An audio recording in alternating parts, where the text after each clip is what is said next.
Ndabaramukije mwese nshuti banywanyi bacu mukunda kandi mugakurikira amakuru n'ibiganiro dutambutsa kuri sheni yanyu imwe rudende ya Isange TV, sheni ibashikiriza amakuru ndetse n'ibiganiro biba bigezweho kandi biba vyakuwe amatohoza mu rurimi rw'ikirundi. Ndabaha ikaze rero mu makuru yacu yo kuri uyu mugoroba, akaba rero hari amakuru na cane cane haraza gushimikira ku ngingo nkuru zikurikira. Amakuru yacu turiyatangurira mu gisata c'umutekano, aho ku kibirindiro vy'igisirikare c'u Burundi FDNB biriko biravuga ko hoba hagabwe igitero, ndetse hakaba hari n'umwe mu basirikare b'u Burundi FDNB aciye hasiga ubuzima nk'uko bitangajwe n'umukuru w'igisirikare c'u Burundi Prime Niyongabo. Amakuru kandi agaragaza ko ivyo vyabaye kuva nka isaha 10 zo mutaga nyene canke zo zaya mu mugoroba kuri iri genekerezo. Bakavuga ko rero vyoba vyakozwe na bamwe mu biroberi bitwaje ibigwanisho. Gusa amakuru duhabwa n'amasoko yacu avuga ko abandi bakomeretse bari kwa muganga bariko barageragezwa kwitabwaho kugira ngo barabe ko bomera neza. Mu gihe kandi imigwi itwaje ibigwanisho yama yagavye ibitero mu bice bitandukanye ngaha mu Burundi. Muribuka ivyabaye mu gihe caheze, abavugaga ko ngo mw'ikambi rya gisirikare ngo haba hagabwe igitero, ndetse hari habayemo ngo no kurasana hagati yabo, ariko bimwe bikaza kumvikana ngo ko yoba yari umuriro wari wadutse muri iyi kambi, nubwo bose batavyemeranyaga kimwe. Umukuru w'igisirikare c'u Burundi rero Prime Niyongabo yabitangaje ubwo yaganiraga n'imboneshakure yacu, avuga ko ibi vyabaye, ariko kandi ngo abo bagavye ico gitero bakaba baciye batoroka, kuri ubu ngo bakaba bariko barabarondera. Gusa kandi avuga ko ngo abanyagihugu babandanya kwitabwa canke se babandanya gucungirwa umutekano kugira ngo ubuzima bwabo burusheho kumera neza, nk'uko yabishikirije ubwo yaganiraga n'umwe mu bamenyesha amakuru bacu. Naho Bujumbura ho abantu babiri bakomeye bo muri CNDD-FDD barungitswe n'ihohoterwa rya Mpimba. Bujumbura nk'uko amakuru tuhakura bishikiriza, abantu babiri bazwi cane mu butegetsi bwa CNDD-FDD, umugambi uri ku butegetsi, barungitswe kuri uyu wa mbere nyuma y'umutaga mw'ihohoterwa rya Bujumbura rizwi nka Mpimba, mu rubanza ruvugwamwo ibiturire n'inyonyezwa ry'ubutunzi vyakorewe mu bice bitandukanye bigenzurwa n'aba barwanyi. Abo kandi bivugwa wahoze ari umushikiranganji ajejwe inyubako za leta Jean Claude Nzobaneza akekwako kandi kunyuruza amatungo ya leta, hamwe ndetse n'umudandaza Aloyizi Ntakarutimana batazira wa Kenya, yagirizwa gukora urudandazwa mu gice kagenzurwa na M23, abarwanyi ingabo z'u Burundi ziriko zirwanya zifatikanyije n'igisirikare ca leta ya Congo FARDC. Nk'uko amakuru kandi abandanya bitomora, abo bagabo babiri kandi bari bamaze igihe bapfungiwe mu gasho k'igendereza ry'igihugu mu gisagara ca Bujumbura. Ku makuru ava mu begereye uwo muryango cyangwa se urwo rubanza, abo bagabo kandi avuga ko bashitse mu Mpimba hafi isaha 10:30 z'umuhingamo.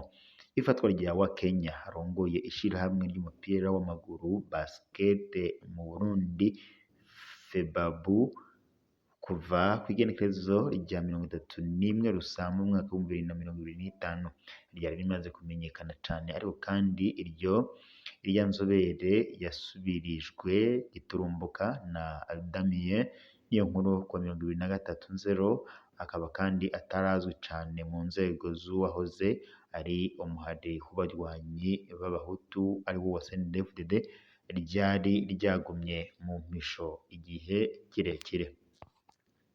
Naho Aloyizi Ntakarutimana yarazwi nk'uwari akingiwe cane na Haveriye Ndikuriyo, umunyamabanga mukuru w'umugambwe uri ku butegetsi wa CNDD-FDD, yamufashije kandi gushika ku buyobozi bwa FEBABU, aha n'inyuma kandi yo gutanga amafaranga menshi cane y'amarundi nk'uko amakuru twaronse abishikiriza.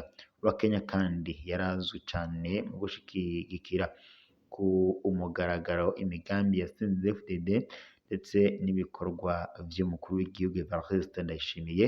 Ivyo bikaba kandi bituma ifungwa ryiwe rifatwa nk'ikimenyetso gikomeye cane mu bihe vya politike biri muri iki gihugu c'u Burundi. Ibi rero bikaba vyabaye mu gihe Uburundi buriko burongereza inguvu mu kurwanya abanyuruza amatungo ya leta ndetse n'ingaruka z'ubutunzi mu bice bitandukanye vy'igihugu, mu bice vy'intambara. Bukaba kandi bwoba ari ubutumwa bukomeye cane ku bategetsi ndetse no ku badandaza begereye ubutegetsi. Kugeza ubu kandi nta tangazo rya leta rirashikirizwa ku bijanye n'igihe bazomara bapfunzwe canke intambwe zizokurikira mu butungane, nk'uko amakuru twarose dushikirijwe n'imboneshakure yacu n'umunyamakuru yacu yarahatubereye abitomora. Naho impunzi zaheze ziva induta, impunzi z'abarundi ibihumbi n'ibihumbi ziriko zirisukira zihungira mu kajagari inakivare ku Kakuma ndetse n'Amahama. Mahama na Kivale kwa Kakuma 2026 Samu y'umwaka, iyugarwa ry'ikambi ya Nduta muri Tanzania ririko rituma haba ukwimuka gukomeye cane kw'impunzi z'abarundi zerekeza mu bihugu bitandukanye vyo mu karere. Muri Uganda, Kenya ndetse no mu Rwanda haravugwa ko buri munsi hari impunzi ziriko zirashika mu makambi ya Nakivale, Kakuma ndetse n'Amahama. Izo mpunzi kandi zivuga ko urugendo rutari rworoshe, rurangwa n'inzara, gufatwa n'igipolisi ndetse no kujabuka baciye mu Kinywabi, mu gihe kandi amashirahamwe ajejwe ivy'ubutabazi abandanya kugabisha ko ingorane zibandanya ziyongera. Mw'ikambi y'impunzi ya Nakivale muri Uganda, amasoko ahari avuga ko haheze nk'ukwezi kose hashika amajana menshi y'abarundi buri ndwi. Bashika kandi bari mu mirwi mito mito canke umwe umwe, ahanini bakaba kandi bagizwe n'abakenyezi ndetse n'abana, ariko kandi abagabo bobo baba ari bake cane. Yagize ati bashika uwabajijwe n'imboneshakure yacu yatwishuye agira ati bashika bashonje cane kandi baba bava ku nzu baja ku yindi basaba ibyo gufungura, niko bivugwa na rimwe mu masoko yo muri iyo kambi.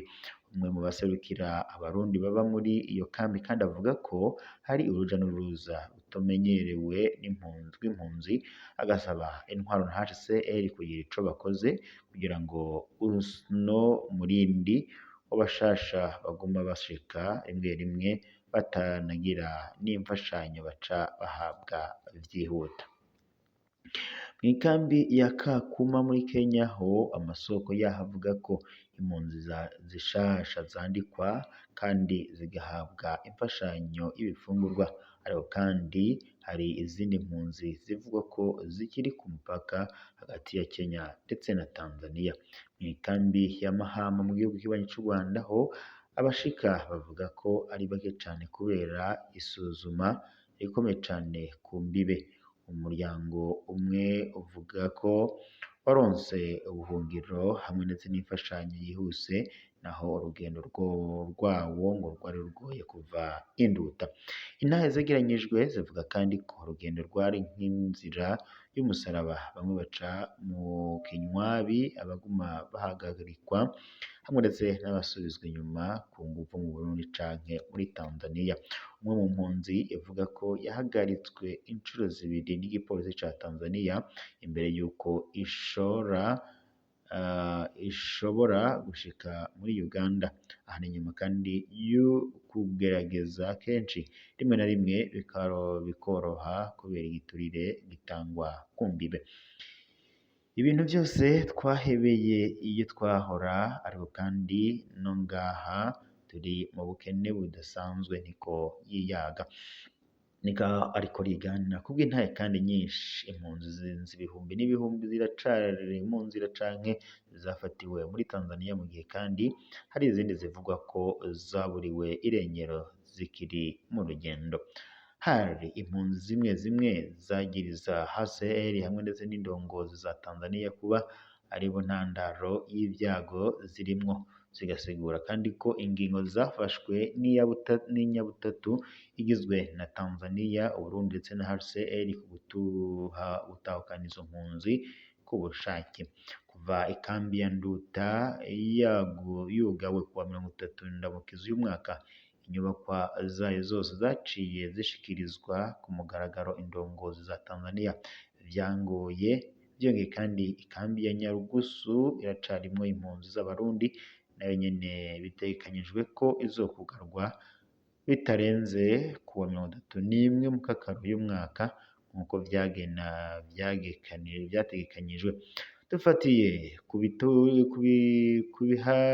biharuro vya HCR, impunzi z'abarundi hafi 200,000 nizo zari ziri mu gihugu bitandukanye vyo mu karere harimo Uganda, Tanzania ndetse n'u Rwanda, Repubulika Iharanira Demokarasi ya Kongo ndetse na Kenya, hamwe ndetse no mu bihugu bigize umuryango wa SADC cane Zambia ndetse na Malawi, uko amakuru abandanya abishikiriza. Naho kandi tunyarukiye mu yandi makuru, mu gihe hari hamaze igihe havugwa ibijanye n'ipfungwa rya Koloneli Moise Arakaza bataziranyeganyega. Kuri ubu ngubu rero amakuru dufise nuko yoba yarekuwe. Ku igenekerezo rya 19 Ndamukiza uyu mwaka, Koloneli de Police Moise Arakaza azwi kwa Nkanyeganyega yarekuwe kuwa gatatu igenekerezo rya 15 Ndamukiza uyu mwaka, ari nyuma y'umutaga, inyuma kandi y'amezi menshi yari amaze afungiwe n'ibaro rikuru rya Bururi mu ntara ya Burunga iri mu bumanuko bw'u Burundi. Nk'uko amakuru kandi abandanya bitomora, iryo rekurwa rya Nyeganyega ryakurikiye ingingo yafashwe na sentare isubiramwo imanza ya Bururi yamuciriye ihadabu y'umumiliyoni w'amarundi imwagiriza icaha co guhungabanya ubutunzi bw'igihugu. Kubw'amakuru kandi ava mu butungane i Bururi, kubera ko ngo Parake itunguruje ingingo yaciye iba ntabanduka bituma acarekurwa. Twibutse ko Moise Arakaza bataziranyeganyega yari yafashwe muri Nyamandagaro guheze mu Rumonge muri iyo ntara nyene, yagirizwa urudandazwa rw'amagendo rw'ibitoro. Nk'uko amatohoza yavyerekanye, yari aratwara imodoka yari yarahinduwe mu buryo bwihariye kugira ngo ikorerwemo urudandazwa rw'amagendo y'ibitoro bivuye muri Tanzania. Uburundi bukaba kandi bumaze imyaka irenga 3 mu ngorane z'ibitoro, bigatuma ndetse urudandazwa rw'amagendo rugwirirana. Naho kandi naho biruko, igihe ihagarikwa mu Kigwena bivugwa ko yateye ubwoba abapolisi bajejwe umutekano wo mu bibarabara bariko baragerageza gufata iyo miduga. Kuva afashwe kandi yaciye apfungirwa mw'ibohero rikuru rya Bururi, arindiriye ko urubanza rwiwe ruhera. Uretse kandi uru rudandazwa rw'amagendo, Koloneli Arakaza avugwa mu mabi menshi atandukanye ajanye no guhonyanga agateka kazina muntu mu makomine atandukanye iyo yahoze ari intara ya Bururi, harimo ndetse Mugamba, Matana hamwe ndetse n'ahandi hose yakoreye. Irekurwa ryiwe rivugwa ko vyinshi mu bijanye n'akazoza kiwe mu kazi, mu gihe kandi atanga ingingo n'imwe yo kumuhagarika, yo kumuhana mu kazi yigeze itangazwa, nubwo hari ivyo yagirizwa bikomeye. Kubwa bamwe mu babikurikiranira hafi, agacerere k'indongozi mu ntwaro ndetse no mu butungane kerekana igipfungu cama cigaragaza amadosiye amwe avugwamo intwazangabo zijejwe umutekano, nk'uko n'ubundi amakuru abandanya avyerekana n'amatohoza aba yakozwe. reka bashimire mwese mwari kumwe natwe amakuru n'ibiganiro twari turabashikiriza kuri iyi saha dusozerera ngaha n'ubundi tuzasubira mu makuru araza kuba agizwe ko kuri iyi mbonesha kure yanyu mukunda cane Inkuru Deni Sange TV.